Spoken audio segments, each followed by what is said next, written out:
President of the Barbados Economic Society, Shane Lowe, says the approval of the IMF's loan for Barbados should see a much-needed boost in the island's foreign reserves.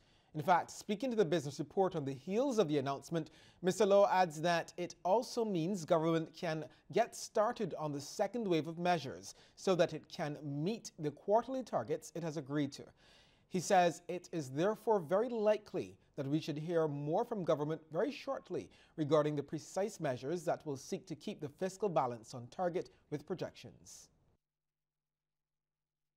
The news that the IMF's Executive Board has approved the government's Barbados Economic Recovery and Transformation Program sends a signal to the international investment community that the IMF is on board with the government's proposed plan. This unlocks the first tranche of about $49 million out of a total IMF commitment of approximately $290 million. Funds that have been promised by other multilateral lending agencies will likely follow thereafter, and if all goes well, this should see the country's stock of foreign exchange reserves growing by the end of the year for the first time since 2012. He also gave his opinion on the possible emphasis of the next wave of measures. Given that the June mini-budget already focused primarily on increasing tax revenues, this coming wave of measures will likely target expenditure cuts.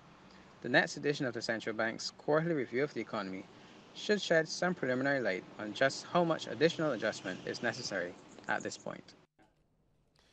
The electric vehicle population in Barbados has increased significantly over the past 5 years as more Barbadians adopt a greener approach to transportation. Now that's according to Joe Edgell, the director of Megapower, which is the major dealer of electric vehicles on the island. She says increases have been seen for both private and commercial electric vehicles. At the moment we have over 300 electric vehicles, cars and vans on the road in Barbados. In some ways the last year has been slow compared with the previous year. And I think that's because in the lead up to elections, the 3 months in the lead up, people just weren't buying vehicles. And I'm sure that a lot of the garages would echo the same sentiment. But since election, sales have really picked up. And our forecast to the end of the year is almost double what it was in the same period for last year.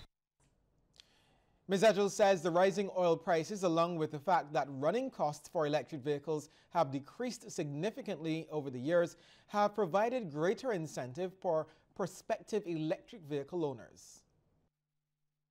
On our last shipment, we shipped more vehicles than we've ever shipped in the 5 years of Megapower. 2 vehicles went to Trinidad and 11 vehicles came to Barbados. So for us, that's tremendous. That's, real growth for electric vehicles. Okay, time now to take a look at how stocks traded on selected exchanges across our region.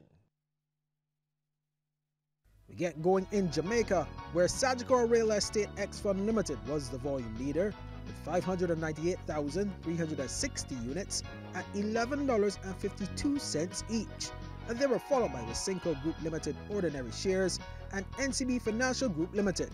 Now, over in Trinidad and Tobago, Prestige Holdings Limited was the volume leader with 272,400 shares changing hands for a value of $2,052,746.15, and they were followed by Sagicor Financial Corporation Limited and Ansa Macal Limited.